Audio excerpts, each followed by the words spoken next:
Welcome to the party. You found the Mouse Castle Lounge, the place to be for good times and great conversations from the world of Disney. The bar is open, your table is waiting, and drinks are now being served. Come on in. And now, here's your host, the keeper of the Mouse Castle Lounge, Tim Calloway.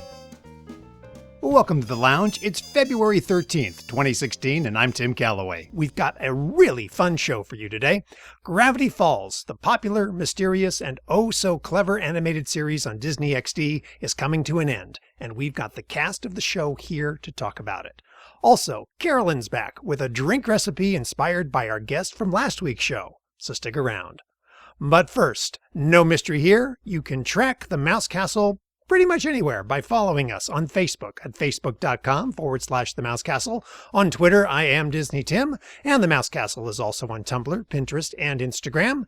Share your questions and comments by emailing us at podcast@themousecastle.com or call our listener line at 702-475-5MCL. That's 702-475-5625. And of course, you can always visit the blog at themousecastle.com where you can download the free Mouse Castle Lounge app for your mobile device. Just click the pic that says, get the app. After 3.5 years, 2 full seasons, and 40 episodes, Disney XD's Gravity Falls is about to air its final show. And I'm a little bummed about this. Gravity Falls is my favorite thing on Disney television right now, ranking right up there with Phineas and Ferb, another great Disney animated series that came to an end. The summer adventures of Dipper and Mabel Pines at their great Uncle Stan's mystery shack in the Oregon backwoods has been consistently funny, irreverent, exciting, and even a little sweet. There have been mysteries solved, monsters defeated, and life lessons learned in a show that is as entertaining for kids as it is for adults. The show's final episode, Weirdmageddon 3 Take Back the Falls, will air on Disney XD Monday, February 15th at 7 p.m. In it, we will find out the fate of the Gravity Falls townsfolk at the hands of Bill Cipher, the one-eyed, triangle-shaped being from another dimension hell-bent on ruling, and possibly destroying, the entire known universe. It's going to be fun, really. This week, I attended a press event in Burbank with some of the cast and creative people of Gravity Falls. On hand was the show's creator and voice of Grunkle Stan, as well as the lovable handyman Seuss, Alex Hirsch. Joining him were the actors who voiced Dipper and Mabel Pines, Jason Ritter and Kristen Schaal. And finally, we heard from the composer of Gravity Falls' catchy, mysterious, and whimsical music, Brad Breek. We'll start things off with a panel discussion moderated by Drew Taylor with the Disney Insider. He begins by talking with Alex about the success of the show. It's the Gravity Falls gang, today in the Mouse Castle Lounge. When you started this a long time ago, did you ever think that it would become the sort of phenomenon that it became? No. And this is for all of you. Yeah, I mean, I had absolutely didn't. I had no idea. I think, you know, what I was trying to do with this show was to make something that would appeal to people kind of in my own age bracket. I wanted to make something that the scares would sometimes be actually scary, sometimes something that was multi-layered with hidden jokes and secret references and codes, and I honestly thought it would go over kids' heads, and it's not that I wasn't anticipating their intelligence, but I don't think I was anticipating the scope of their passion, and I was so pleasantly surprised. I had no idea that our audience would so rise to the challenge we set for them in terms of finding the mysteries and engaging with what we were setting up. And when we went from season 1 to 2, season 2 has kind of a shift in tone. It gets a little bit scarier. It gets a little bit more layered with its mysteries. And that was a direct response to that realization that, you know, you don't have to sugarcoat things with kids. They are so much smarter than anybody gives them credit for. And if you make something worthy of their intelligence, they will show that intelligence in ways that will sometimes shock you. What about you guys?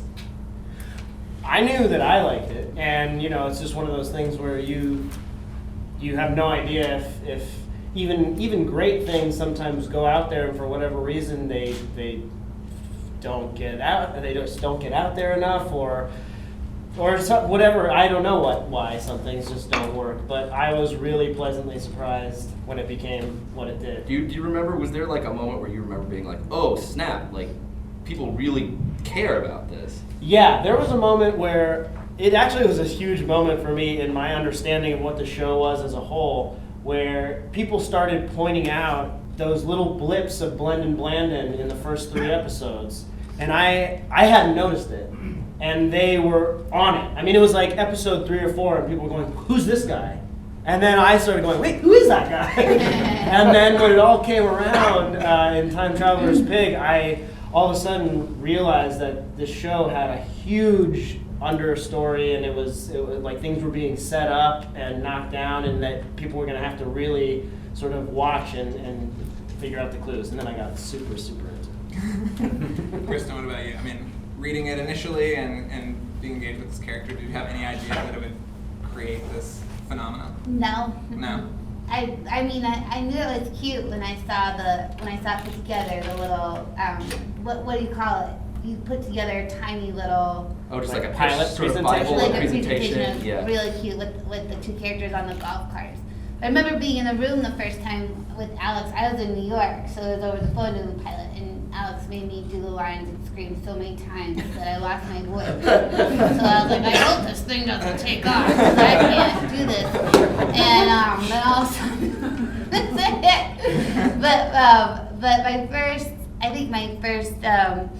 my first moment of realizing the impact it had, besides the fact that all of a sudden I got a lot of Twitter followers, which was really nice, and people saying like, "This is Mabel" instead of Kristen, was when we went to Comic-Con the first time, and everyone was decked out, and the fans are so they're wonderful all around. Like I don't mean to stereotype them, but they're brilliant geniuses, and I loved them all. And they were so cute, and I was so moved that day, just seeing everybody. That was a big moment for me too. Like we had only had 4 episodes that aired for our first Comic-Con. In Comic-Con panels, normally it's either a huge launch of a show or it's into a season, and we were in this weird in between space. I didn't know if anyone would show up. It was packed. Couldn't believe how many people were dressed up in costume, and it was from like little girls dressed as Mabel to grandmas. And it was like, whoa, something is going on here. This is really catching on in a way that I didn't expect. Did I ever tell you about, there was one of the first times at Comic-Con where I saw like people cosplaying. I had my Dipper hat on, but no one really, I hadn't seen a lot of people yet. I had just gotten there, and I saw this couple who were probably like 18, 19, and they were dressed as Wendy and Robbie. And I went, "Hey," just as a fan, "Look, I have like a thing." And Wendy went like, "Oh, cool, man." And the guy who was dressed as Robbie went. And I felt so much like Dipper in that moment. I was like, "Come on, man! I said, Pat, don't have to be cool. We both clearly like the same show." Once you realize the fans were cooler than you, this must be something good. I also remember there was a weird, I think it was like maybe 6 episodes or so had aired, and me and one of my showrunners, this guy, Michael Rianda, we were in a voice booth. We were doing some final pickups for the day, and we found online, someone sent us on Twitter that somebody had composed, and the show was still really new at this point, someone had composed an elaborate, aggressive rap that detailed every plot point of every episode up until that point with quite clever rhymes and shocking, just attention to detail. And I think that was it was like Comic-Con, and it was that moment where I was just like, oh my god, like anything can happen now. That was awesome. If people care enough to do something this insane and delightful, and this is an adult man, this isn't a child making this, and it's good, the sky's the limit, and it's, the amount of tattoos that people have shown me and fan art and conventions I've gone to here and internationally, it's been more than any of us ever expected. Now, Jason, Dipper is a pretty multifaceted character, especially for a kid's show, and you get to see some, different sides of him in the finale. What was the most fun sort of aspect of Dipper that you guys played? Well, I think that was sort of it. I think that he's a full character. He's I don't know. I feel like there are a lot of shows that can do like an idea of a 12-year-old or something like that, and like Alex was saying, that kids are much smarter than we remember ourselves to be at that time. But you can handle a lot, and you can process a lot, and you can process more than we can in some ways, because we go, all right, now we know everything, so let's stop the influx of information. But there was a lot of Dipper that was just me. So it was a lot of, it felt like it was perfectly suited to me. I I have those troubles. I get passionate. I get excited about things. I have troubles talking to women's. That's the quote. That's the headline. that was Start familiar. there and then, That was familiar to me. So it was so much fun to just get to jump into the world, and then in my real life also be trying to solve all the mysteries of Gravity Falls. Kristen, you've done a lot of voice work, which brings me to my question: what can you tell us about Toy Story 4? No, does Mabel sort of hold a special place in your heart? Oh my gosh, yeah. Mabel, similar to Jason, I would say, out of all the characters I've played, Mabel is the most like me. Definitely a lot, even the most I wish I want to be. She's, every time I would go into the booth, no matter what mood I was in to record Mabel, I'd always, as soon as I said the first line, well, after Alex and I just shot the SHIT for a long time, then it was, then I would do the first line of Mabel, and she just comes it was instant access to a well of joy that I guess I always have, but don't have an excuse to tap into. And Mabel, that was where she came from, and I always would just leave in such a good mood. And now that the show's over, I don't know what I'm gonna do. I don't know what I'm gonna do. I can confirm, working with both of these lovely actors and friends, that they are very much like the characters in a lot of ways. I mean, Jason is the sweetest, nicest human being alive. Kristen is the also sweetest, nicest human being alive. I have an edge. She's got an edge. She's got Mabel's edge, but it's I always walked out of those, same thing. I would go into those sessions with the stress of the day, and listening to them bring the characters to life would always take what was on the page and make it real, and I would walk out of the room like I just got to hang out with Dipper and Mabel, and it's a lot of fun. And I feel like I've learned so much from you two, just the way that you guys just have an amazing attitude. I can be a grumpy pain in the neck sometimes, and it's hanging out with you guys, whether you're playing Dipper and Mabel or not, gives me that same feeling that I think the fans get when they watch the show, which is pretty great. Brad, now, just watching the opening credits, so much of the musical DNA of the show is there, and Alex, maybe you can speak to this too, this kind of nostalgic 80s influence sort of vibe. Can you talk a little bit about establishing that sound and then maintaining it for 40 This was all Brad, by the way. He figured this out, but how did you figure it out? Because it's still a mystery to me. I think we kind of stumbled onto some sounds in the theme song, kind of there's a little bit of 8-bit stuff in there, and some of the kind of the whistly sounds. Whistly sounds. Is that a technical term? Okay. Whistly. Very technical. Yeah, whistly. And I think we use those throughout the series, and most of the cues I would try to sprinkle a little bit of that to create kind of some continuity. But I feel like kind of the palette that you identify as the Gravity Falls palette is there in the theme, and it was kind of just stick to that, and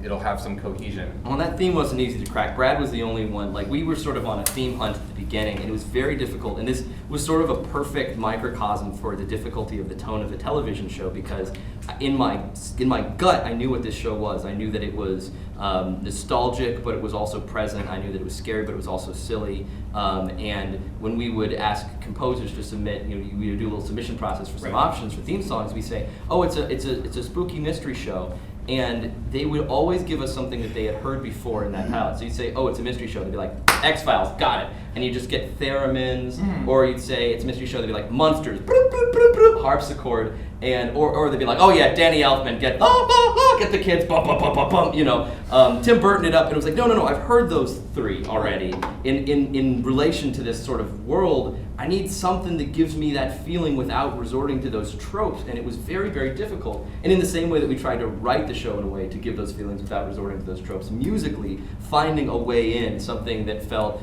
big and sweeping and also small and innocent and that would make you curious. Brad cracked the code. I still don't know how he did it.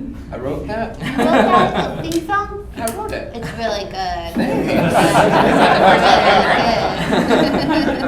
And it's like, I will say this, like, I can't, it's hard for me to watch the show now, because just the more you work on something, it's like, I've heard all these lines a million times. It's like hearing your cell phone ring or your alarm clock. I get like instant like shock PTSD from working so hard when I watch the show. But theme song, I never get tired of it. Like that intro, like every time I watch it, I'm like, I'm happy with that. That came out perfect.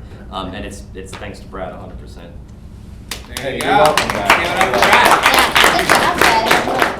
At this point, Drew turned things over to the audience for questions. Here, Alex, Jason, and Kristen share what surprised them the most about how Gravity Falls and its characters developed over the course of the series. Yeah, I mean, there's so many things. I mean, honestly, it might seem like an odd answer, but the first surprise I found while developing the show is that Dipper is a lot more courageous than I was expecting. I originally conceived Dipper to be sort of, to come from the place that I felt of insecurity and sort of nervousness that I felt when I was sort of in middle school, and I thought, okay, I want the show to be relatable, I want it to feel truthful, I'm gonna try to write this kid to be just as much of a wimp as I was.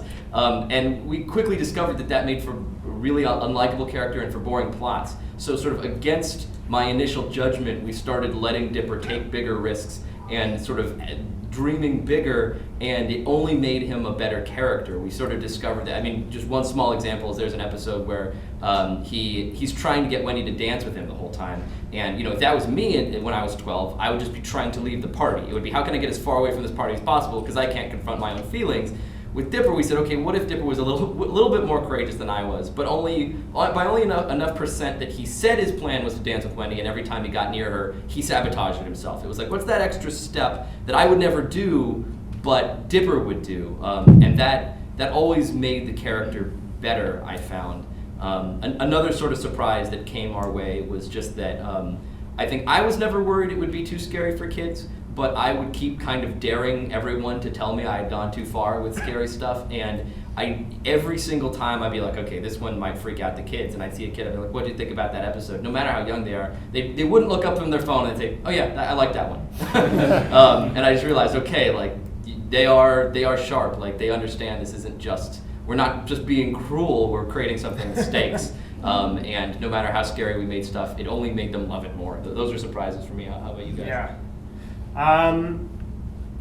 Well, when I first started, and I thought it was funny. I liked that it was funny. I liked that it was spooky. I liked that there was this mysterious journal. But I had no idea sort of how detailed that would go. And I think it was that moment with Blendon Blandon where he had been in all of the episodes, and there had been this care taken in knowing what the story was that he was going to tell. Alex, I'm talking about.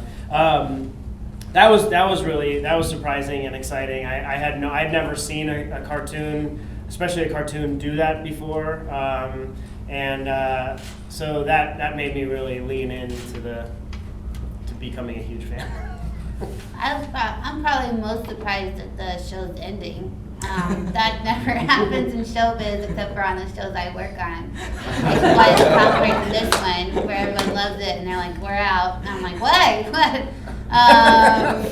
And I was surprised too that Mabel and Dipper aged. Like they were going to turn 13, which you also never see in cartoons too. So that was exciting.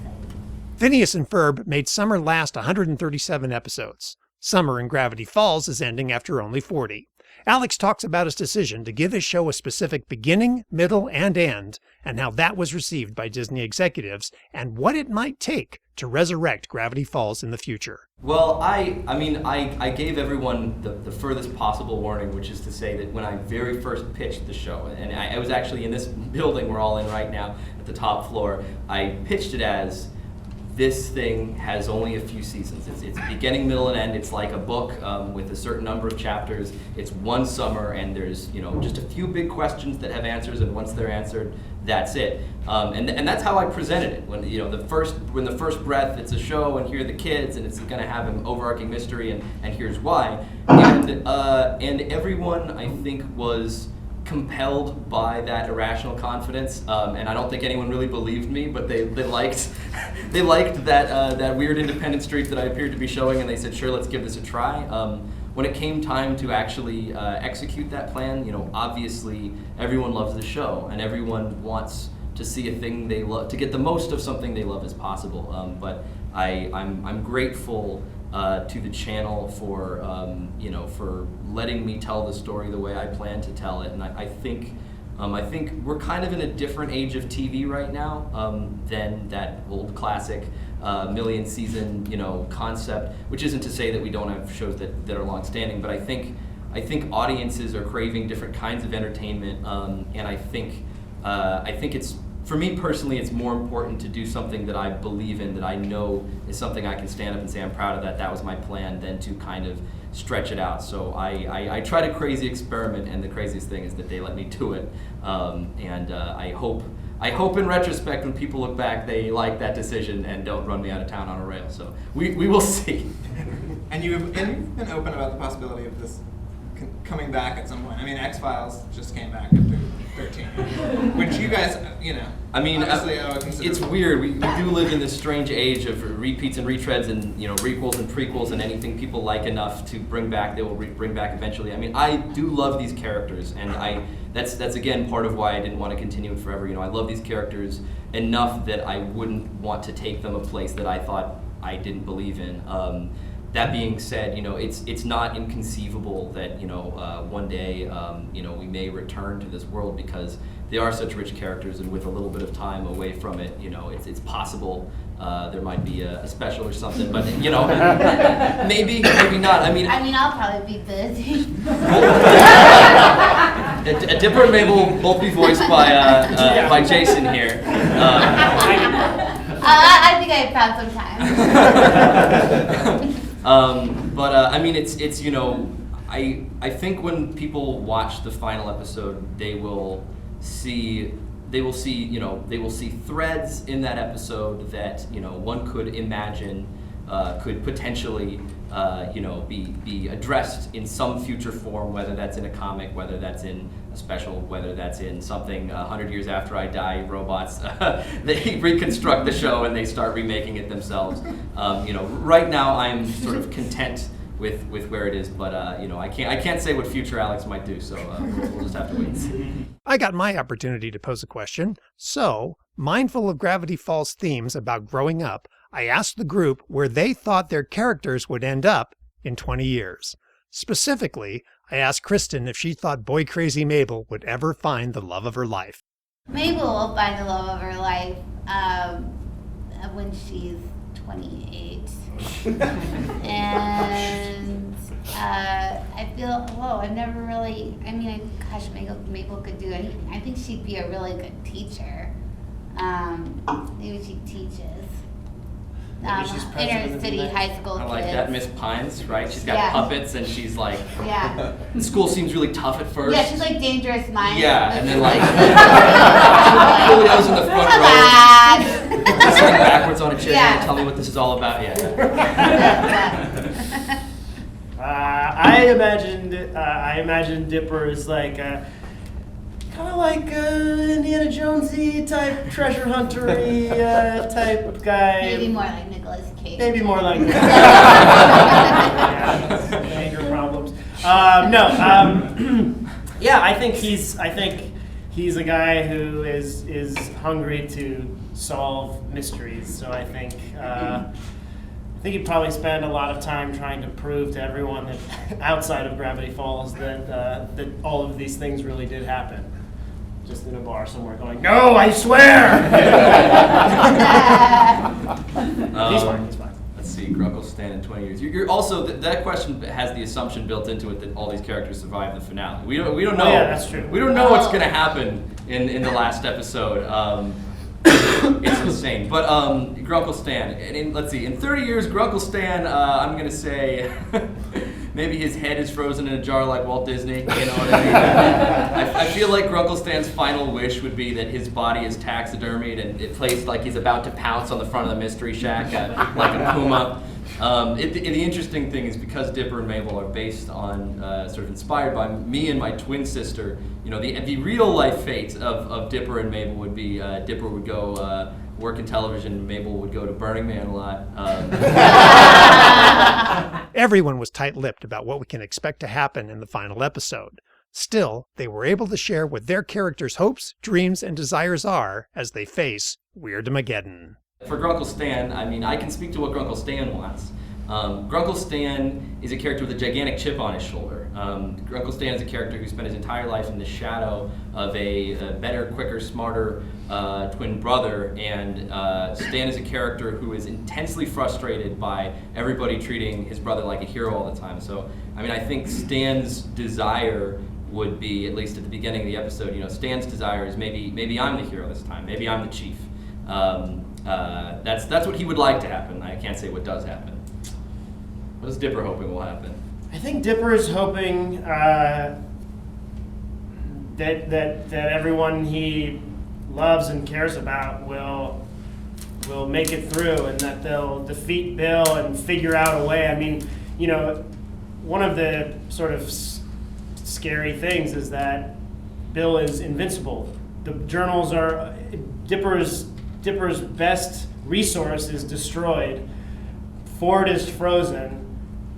So I think he's hoping for some kind of solution to this invincible evil that's seemingly all powerful, and that everyone that he loves and cares about will make it through. I think Mabel probably wants like a good sandwich and a Rice Krispie treat. I don't think they've had lunch, thing. Like, I know she's a little bit hungry. Unquestionably, fans of Gravity Falls are disappointed to bid farewell to their favorite characters. Alex offers this advice on how to cope with it all during this difficult period. Endings are really difficult, whether it's an ending of, a life? Yeah, whether it's an ending of a life, or, the ending of a TV show. Last day of school, ending of a job or a relationship. We don't like endings. Endings are scary. I think it's finales are incredibly hard to write. I'd say the hardest thing to write in television is a pilot, and the second hardest thing to write is a finale. Because a pilot, you have to convince people to love you, and a finale, you have to convince them to love you while taking something away from them, which is basically impossible. I can count the amount of television finales that satisfied everyone on zero hands because it's impossible.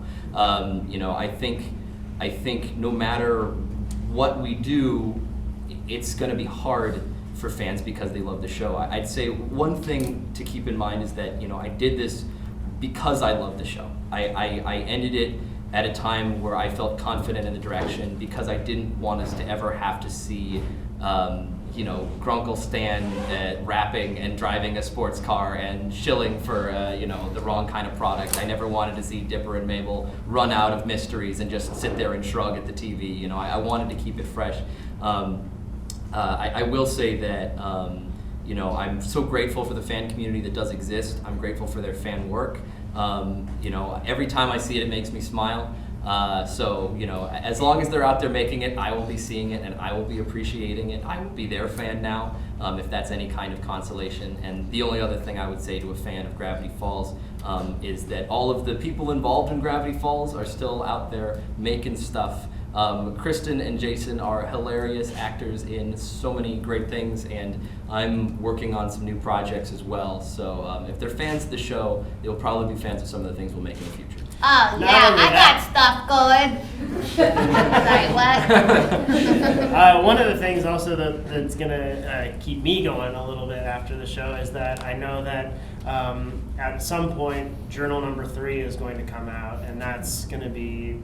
I'm gonna just devour it. We're working on it right now. Dipper's canon journal from the series will be for sale in stores, filled with more mysteries and monsters and secrets and interconnected things that we never knew about. So that's something to keep fans hungry after the finale. And Journal 3 is expected to come out sometime in July, so keep an eye out for that. This part is fun. The cast shares their favorite story moments in the series, and Alex reveals his favorite episode ending that never happened. There's so many, and a lot of obvious ones, but one kind of maybe less obvious moment that I never get tired of if I happen to see it on TV is in the episode Land Before Swine, when Grunkle Stan makes the decision to strap a pig to his back and leap into the air to punch a pterodactyl in the face.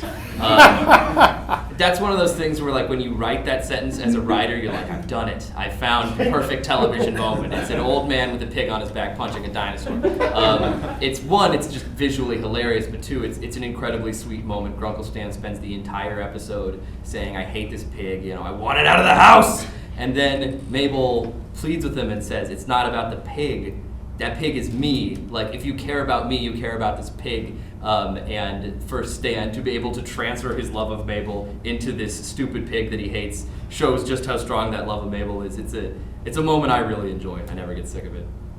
I have a couple of them. I mean, I guess one of my sort of favorite things where a bunch of elements sort of came together to make a really beautiful little thing was in Dreamscapers, which is one of my favorite episodes, where we see inside Stan's mind. First of all, I love that Dipper's walking around with a huge hole in his stomach and chest. And I just love that whole sort of journey of figuring out how that thing as a kid where you don't know how someone feels about you and you're second guessing yourself, and I love that whole sort of journey of the episode. Another one of my favorite moments, and I can't really explain why, is the moment where Mabel tells Mermando that he has beautiful hair, and he goes, no, it has silly tangles. I just love that, like, Mermando has, like, sort of self-conscious about that his hair gets a little tangled, having lived in a pool. I can't choose. I can't, just thinking, for when you asked that question, there was just a quick flash of a moment, and I don't remember which episode it was, but it's where Stan puts the viewer in the exhibit at the end. Yeah. It's at the end of one of our Halloween specials. Yeah, the Halloween special I really enjoyed, and then all of a sudden you're watching and you're in the exhibit, like Grunkle Stan put the audience in there. I thought that was really clever. That was our original, I don't know if I told you this, but the original ending we wanted for that was in the episode, it's the whole episode, Grunkle Stan is addressing camera like, oh, welcome, come in, let me tell you 3 tales, like it's, Tales from the Crypt or whatever, and then so you are the audience he's trying to sell his junk to by telling these stories, and eventually the audience doesn't buy junk, so he basically drugs you and you pass out, and when you wake up, you see your hands from your POV stuck inside the Mystery Shack box. Step right up, folks, the cheapskate, and then that's the end of the episode. The original ending was that in the tag, when the credits are rolling, the kids say, hey, Grunkle Stan, we sort of cut outside of that POV view, and the kids say, Grunkle Stan, that person you trapped inside the gift shop is still there. They say they're hungry, and he's like, oh yeah, feed them this popcorn, and that'll keep them quiet. And the kids go in the Mystery Shack, and they hand the bowl of popcorn, and they say, here's your popcorn, M. Night Shyamalan. And we see that you, the audience, have been M. Night Shyamalan the whole time, and Seuss is sweeping up, and he goes, oh! And we went out to M. Night Shyamalan for that, and I guess he doesn't like twist endings, because he said no to us. We weren't allowed to use his likeness and name without his permission. But, in my heart, that's the true ending of the episode. For the final question, Alex, Jason, and Kristen offer up the biggest lessons their characters have learned over the last 40 episodes.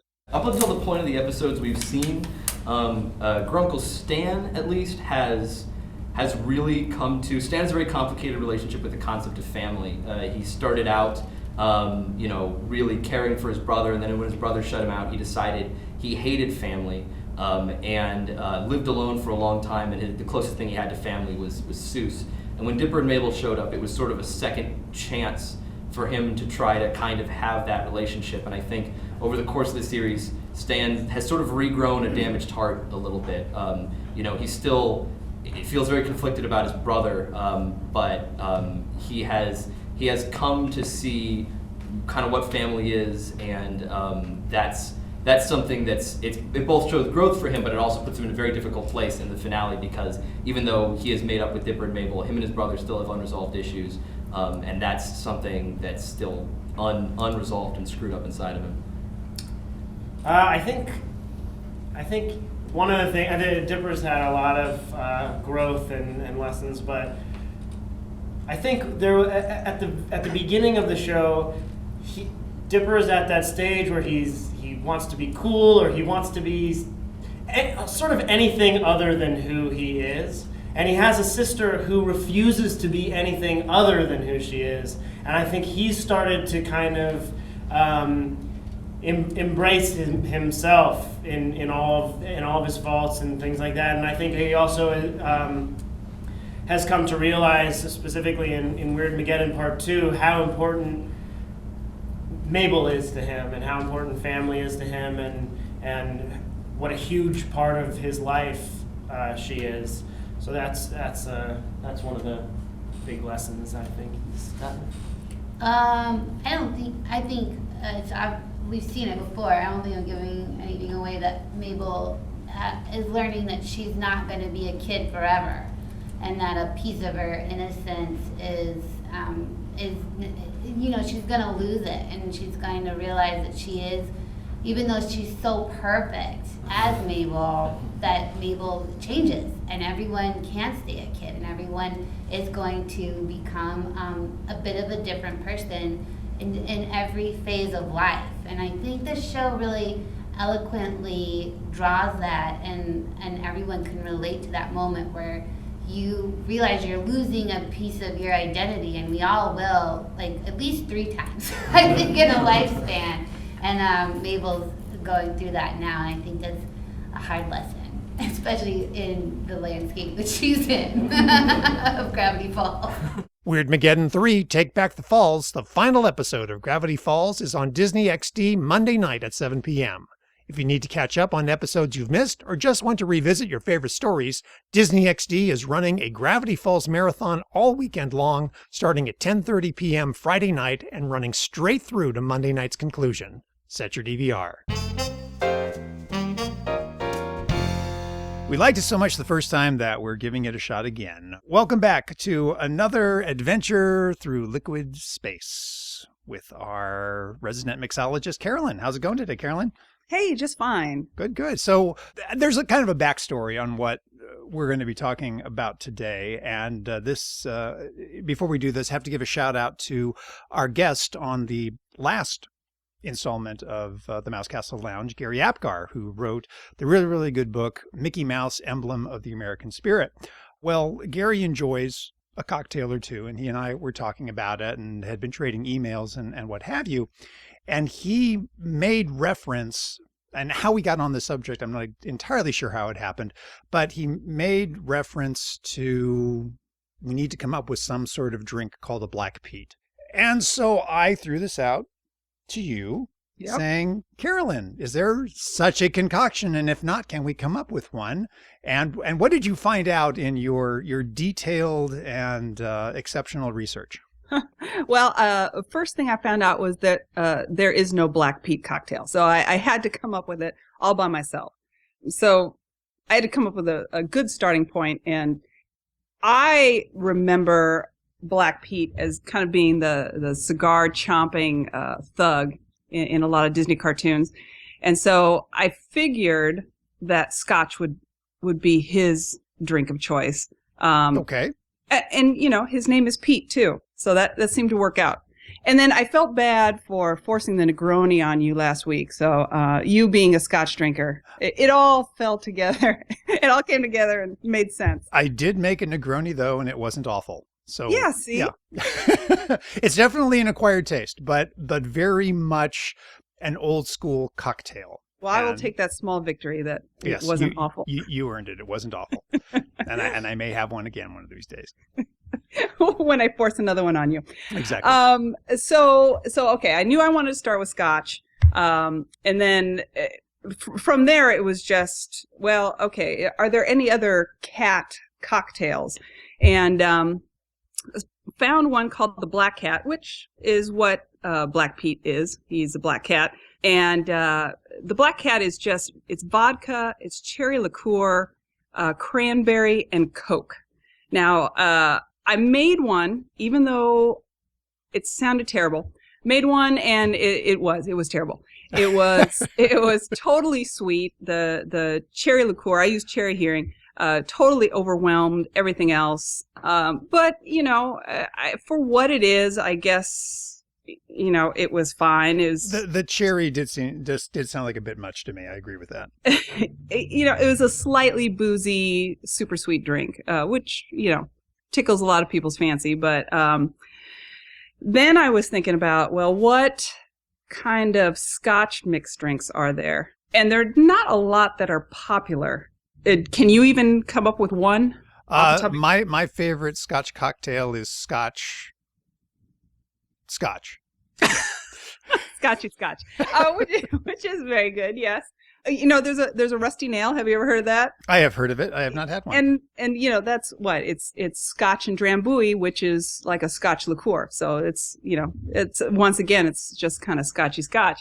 But there was a classic cocktail that I remember called the Blood and Sand, named after an old Valentino movie. And it's Scotch, orange juice, cherry liqueur, and sweet vermouth. So I thought, oh, well, hey, now we have some sort of commonality between these two drinks. Maybe I can mash them up and come up with something new. So first tried the drink using the Blood and Sand proportions. So I used an ounce of Scotch, an ounce of cranberry juice instead of orange juice, 3/4 of an ounce of the cherry hearing, the cherry liqueur, and then 3/4 ounce. Well, and here's where I went off again. Instead of using sweet vermouth, I wanted something with a cola-like flavor because I wasn't going to use coconut. And so there is an Amaro, which is related to a sweet vermouth, whereas sweet vermouth is made from grapes. Amaros are, I believe, made from grains. If I didn't get that totally wrong, but there's an Amaro called Ramazzotti, and it has. If you smelled it, you would say, "Hey, that smells like Coke," and you taste it, it's like a really, really spicy, fiery Coke. So I said, "Okay, that's what I'm going to use instead of sweet vermouth." So I was very confident that this was all going to work. Made it, and it was not so good. It was. Once again, the cherry liqueur totally overwhelmed. It was super sweet and syrupy, and so I was like, okay, where has this all kind of derailed? Because the Blood and Sand works very well, so why didn't this one? So I made a Blood and Sand. This is all research, and I did this, how horrible for you to have to endure all of this. I did this all on Super Bowl Sunday, and I'm just feeding my boyfriend cocktail after cocktail. Try this. So I made a Blood and Sand, and whereas orange juice a lot of times in cocktails, it's kind of limp and doesn't really have a backbone to hold up a lot of other liquors. For whatever reason, the orange juice in the Blood and Sand was exactly what was needed. The acidity in the orange juice was just enough to kind of counteract the super sweetness of the cherry hearing. So I said, okay, well, obviously the cranberry juice isn't working. It's just it has no acidity. It has bitterness, but the Amaro has bitterness. So I did something. You're looking for the right balance here. Yeah, and that is, I mentioned it last week to you that with a good cocktail, it's always about balance. If you have all sweet, it just doesn't work. And so I did something that I did not think I was going to do. I went back to the Coke. And so I ended up with, and I upped the Scotch. Nice. See, I'm liking this already. Too much.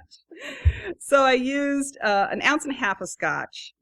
I used half an ounce of the cherry hearing, half an ounce of the sweet vermouth, poured that over ice, and then topped with an ounce and a half of Coke.